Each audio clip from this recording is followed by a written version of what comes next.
Добрый день.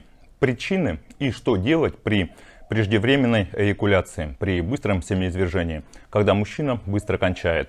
В этом видео я попытаюсь это все рассказать, разложить все по полочкам.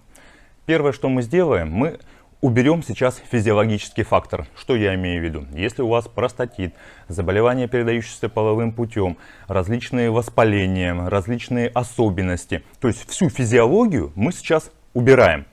Мы помним и мы знаем, что если у человека болит зуб, то тут психология, зуб не вылечить, нужно идти к стоматологу и лечить кариес.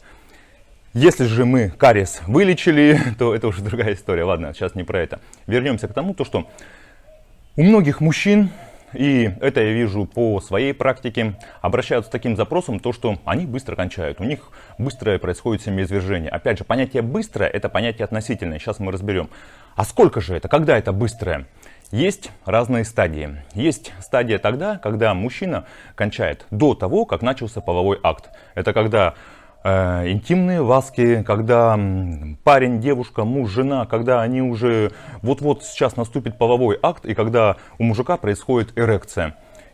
Они даже еще не разделились, либо уже разделились, но еще до введения половых органов во влагалище. Это первая стадия.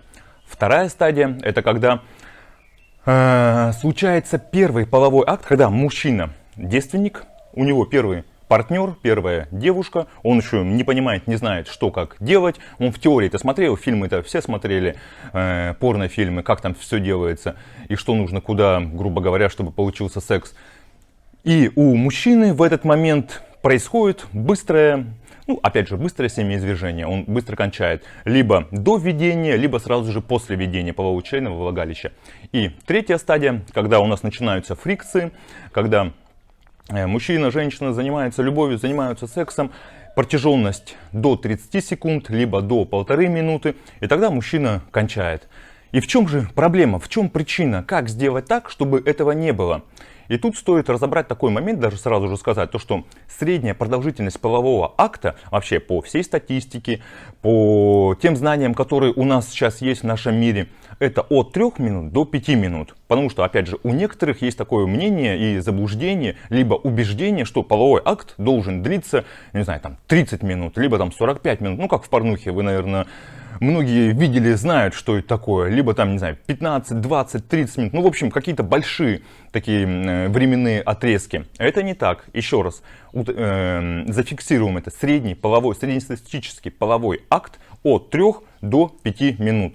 Плюс-минус. Это опять же связано с физиологией, с вашими физическими особенностями, много чего. Средняя цифра примерно такая. И когда много клиентов приходят ко мне на сессию, на консультацию и говорят, что у них преждевременное семяизвержение, они хотят продолжить дальше, они хотят, чтобы было, у них 20 минут, 30 минут, и мы начинаем с ними работать и выявлять психологическую причину, потому что это психосоматика. Вы знаете, что психика связана с телом, тело связано с психикой, и так оно и есть. Это как, опять же, сейчас вернуться к члену, к половому акту. Если мы хотим накачать руки, мы идем в спортзал, качаем банки, делаем определенный вид упражнений. У нас через месяц, через 2, вот такие вот мышцы. Если мы хотим накачать икры, мы тоже идем в спортзал, делаем определенные физические упражнения, у нас уже икры вот такие. То есть тут метод понятен. И достижение цели вроде бы все понятно, все логично. Хотим накачать мышцу, качаем делаем определенные какие-либо действия, и у нас мышца накачивается. Но вернемся к члену. Дело в том, что тут не все так просто. И половой акт, и эрекция — это 99%, это психосоматика. Опять же, повторюсь, мы сейчас всю физиологию полностью убрали. То есть, если это не физиологическая проблема, если не физиологическая причина. И тут мы возвращаемся к тому, что это у нас обыкновенная эрекция. И эрекция — это психика, это психическая реакция. А как сделать так, чтобы акт половой был длинный?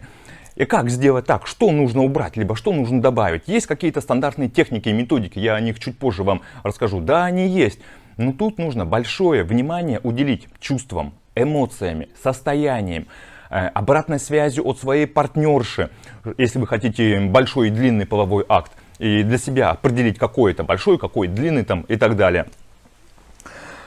Что хотел сказать? То, что одной из причин преждевременного семяизвержения является СТОСН. Синдром тревожного ожидания сексуальной неудачи. У меня есть сайт на эту тему, у меня есть видео на моем YouTube-канале, вы можете их посмотреть. Ссылочку, кстати, на сайт прикреплю к этому видео. Что это такое СТОСН? Это тогда, когда человек, мужчина, моделирует негативную ситуацию, и когда у него либо очень слабая эрекция, либо ее вообще нет, либо эрекция сильная, но во время полового акта он быстро кончает, когда он моделирует какую-то негативную ситуацию, когда у него был какой-то эмоциональный триггер из прошлого, когда он в состоянии внеуравновешенном, когда у него очень много стресса, зависимостей, различных каких-то причин, которые влияют в психическом плане на нашу эрекцию. Это СТОСН, то есть может влиять на быстрое семяизвержение. Дальше. Также очень важный момент – это отношения между мужчиной и женщиной, ну, между партнерами. Что я имею в виду? Если в семье есть какой-либо конфликт, конфликты на самом деле, конфликты дают рост для отношений, и конфликты есть. Не бывает семейных пар, где конфликтов полностью нет, где муж и жена друг друга каждый день целуют. Да, есть там конфетно-букетный период, который длится определенное время, но когда он заканчивается, тогда все больше и больше проявляются различные конфликты, если не работали над отношениями. Конфликты могут быть там на пустом месте, либо наоборот там какие-то объективные, адекватные конфликты. Когда есть какая-то злость, какая-то агрессия на партнера, когда есть какое-то недоверие. Во время секса, вот во время процесса интимности, все чувства люди превращаются в экстрасенсов. И все чувства и эмоции противоположного человека считываются моментально. И там невозможно фальшивить в этой ситуации. То есть даже если один человек будет притворяться, то что ему хорошо, ему кайфово, он сейчас получит там, не знаю, оргазм, наслаждение. Но на самом деле это не так, это все считывается. И наша психика мужчины, если я сейчас ставлю его на свое место, он это считывает, он это видит, и тогда быстрое происходит семяизвержение. Либо когда мужчина вообще не хочет в данный момент именно заниматься сексом по каким-либо причинам. Он устал, у него куча дел, либо у него есть какие-то опасения, что жена ему изменяет, и жена, возможно, чем-то болеет венерическими заболеваниями, либо это связано как-то с беременностью, то, что мужчина, допустим, не хочет ребенка, женщина хочет ребенка, и его организм, его психика делает все, чтобы быстро кончить, чтобы не было ничего такого. В общем, это опять же все психосоматика, и очень важно разобраться с отношениями между мужчиной и женщиной, чтобы восстановить нормальную длительность полового акта. Дальше. Стресс. Мы живем в таком мире, и сами вы прекрасно понимаете, стресс есть повсюду. На работе, в отношениях, в жизни, в обществе, в городе, там, в деревне, да везде стресс есть. Премии, деньги, статусы различные, социальные, либо иерархические, в структурах, в компаниях. То есть на нас постоянно давит стресс с разных сторон. И тяжело на самом деле избавиться от этих стрессов, и тяжело это все не прорабатывать, тяжело это все копить у себя в голове. В общем, нужны какие-то методы для расслабления, чтобы человек расслаблялся, я не знаю, медитировал, чтобы у него было какое-то хобби, чтобы он там, не знаю, занимался тем, от чего он кайфует, какие-то техники, какие-то практики, возможно, это спорт, какие-то физические нагрузки. В общем, там, где он сбрасывает этот стресс, чтобы при свидании, при том, как там муж и жена легли вместе в кровать, сейчас у них будет секс, чтобы мужчина был расслаблен. Кстати, это женщин то же самое касается, тут не только про мужчин. Это видео на самом деле как и для мужчин, так и для женщин. У женщин примерно есть то же самое. Чтобы они были расслаблены, и чтобы не было этого нагнетания, то что ваши мысли были и ваши эмоции были в процессе, в моменте именно занятие любовью своей второй половинкой, а не фокусировка внимания на каких-то событиях, которые вам не нравятся, эмоционально вовлекаться не в то, что происходит в жизни, а быть в моменте здесь сейчас. В общем, стресс и методы, как избавиться от стресса. Опять же, это большие видео, это большая тема. Легко сказать, избавиться от стресса. На самом деле это очень-очень тяжело. Дальше, это что может повлиять на быстрое семяизвержение? Это различные зависимости. Это курение, наркотики, таблетки, алкоголь. И вот перешли мы к алкоголю. Тут у алкоголя есть такая штука, что многие, наверное, знают, слышали. Если перед тем, как будет половой акт, употребить алкоголь, то длительность полового акта увеличивается. Первое, что хочу сказать, тенденция такая есть. Второе. Все люди разные, у всех разное физиологическое состояние и психологическое, и на всех по-разному влияет алкоголь. На кого-то алкоголь влияет так, что эрекции вообще нету, и там даже дело не до секса, там не важно какая степень алкоголя, это пиво, вино, коньяк, водка и так далее. Также с алкоголем можно переборщить, и потом будет все хуже и хуже. Либо алкоголь перерастет в привычку и в зависимость, то что если я хочу длинного для себя, это я в кавычках говорю, то что для того человека, который хочет длинный половой акт, если я хочу длинный половой акт, я перед этим выпиваю алкоголь, и у меня такой создается нейронная связь. Длинный половой акт, алкоголь. Без алкоголя короткий половой акт. Это как цепочка нейронов. И это тяжело разорвать эту эмоциональную, эту нейросеть, именно эту цепочку. И в последующем алкоголь будет все хуже и хуже и хуже влиять. Ну, в общем, тут вы прекрасно понимаете, алкоголь превращается в зависимость. Ничего хорошего в алкоголе нет. И чтобы решить проблему, тут проблема не в алкоголе. Нужно от алкоголя избавляться. А это очень тяжело, если есть зависимость. Ну, так что я советую, и многие мои коллеги мои советуют, алкоголь применять, да, это возможно, но это в разовых единичных случаях, когда у вас там высокий уровень осознанности, когда вы понимаете, что вы делаете, когда вы просчитываете шаги наперед, то, что алкоголь дает эффект на близкой дистанции. В перспективе и на дальней дистанции он дает очень плохой эффект. И тут, опять же, не мне вам рассказывать вред алкоголя и что с этим связано, и как он влияет на организм, какие зависимости он порождает и так далее. Дальше. Эмоции и чувства. Очень важно для того, чтобы был длинный, большой половой акт. Опять же, я ставлю это в кавычках, потому что длинный большой половой акт это понятие растяжимое. И для каждого это своя величина. Уделять внимание чувствам и эмоциями.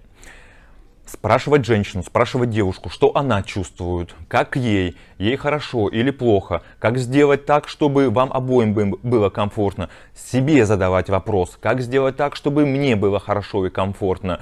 Потому что секс у нас это когда обоим партнерам хорошо, когда оба партнера получают удовольствие. Это не когда одному надо, другой молчит, закрывает глаза.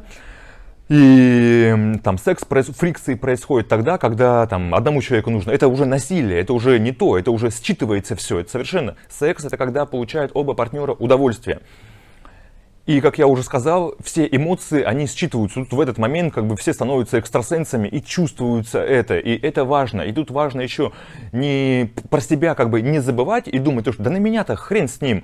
Главное, чтобы девушка моя получила удовольствие, либо жена, чтобы у нее было все хорошо, чтобы она получила оргазм там, и так далее. А на меня, да и ладно, как бы мне главное показать свою мужественность, то, что я мужик, то, что я настоящий, то, что я сильный, уверенный и так далее. И тут еще очень большая сверхзначимость секса. Многие подразумевают так, то что как женщине доказать, что ты мужчина? Только в сексе. Но это же не так. Сексуальность и сам половой акт, он не доказывает мужественность мужчины. Мужественность мужчины доказывают и в том числе это, но и другие сферы жизни, такие как уверенность, забота, любовь, там много чего есть. Но не только сексуальность, не только длительность полового акта влияет на значимость мужчины и так далее. Дальше. А что же теперь с этим делать? Как конкретные примеры, конкретные методы, как это лечить или не лечить, чтобы половой акт был такой, какой я хочу. Первое, что это, естественно, терапия, это обратиться за помощью к сексологам, психологам и разбирать все эти моменты. Потому что, опять же, по своей практике скажу, когда клиент приходит ко мне с запросом, у него быстрое семяизвержение, он быстро кончает, вроде бы запрос понятен и логичен, но у каждого клиента, у каждого человека это что-то свое. Там куча всего есть, там есть и комплексы, и уверенности, и различные страхи, и зависимости, и работа с сексологом, психологом потихонечку это все снимает всю эту кожуру. Первое, второе, третье. И когда мы дошли до истины, до сути, и мы уже работаем именно с этим. То есть это важно, это это чистая психология. Сексология — это вообще там 99,99% чистая психология. И тут только есть термины, которые привыкли мы слышать там в повседневной жизни. Дальше вторая рекомендация, как увеличить длительность полового акта. Естественно, нужно особое внимание уделять образу жизни, сну, физическим нагрузкам, тестостерону. Для мужчин это важно. Это я говорю про то, что, допустим, берем сон. Это значит то, что нужно ложиться, там, грубо говоря, в 10 часов вечера, вставать в 6 часов утра. Это не должен быть там ненормированный рабочий день и так далее. Это все бьет по нашему организму. Организм не успевает восстановиться. Организм не успевает восстановить силы, энергию на следующий день. Это про образ жизни, я имею в виду. Это не про вредные привычки. Есть сладкое, курение, алкоголь, таблетки. Да все что угодно, это различные зависимости, опорной зависимости элементарно. То есть уделять этому внимание, уделять внимание здоровому образу жизни. И это очень сильно помогает. Это, я сейчас говорю такие простые вещи, которые вы сами прекрасно знаете, но это очень сильно помогает при работе с преждевременным семяизвержением, при быстрой эякуляции. Дальше. Также есть такая методика фокусировка на дыхании. Это когда те клиенты, те мужчины, которые страдают преждевременным семяизвержением, которые быстро кончают, во время фрикции начинать считать вдохи и выдохи. Можно только вдохи, можно только выдохи, можно саму фазу. То есть фрикции начались, и мы считаем 1, 2, 3, сколько раз мы дышим.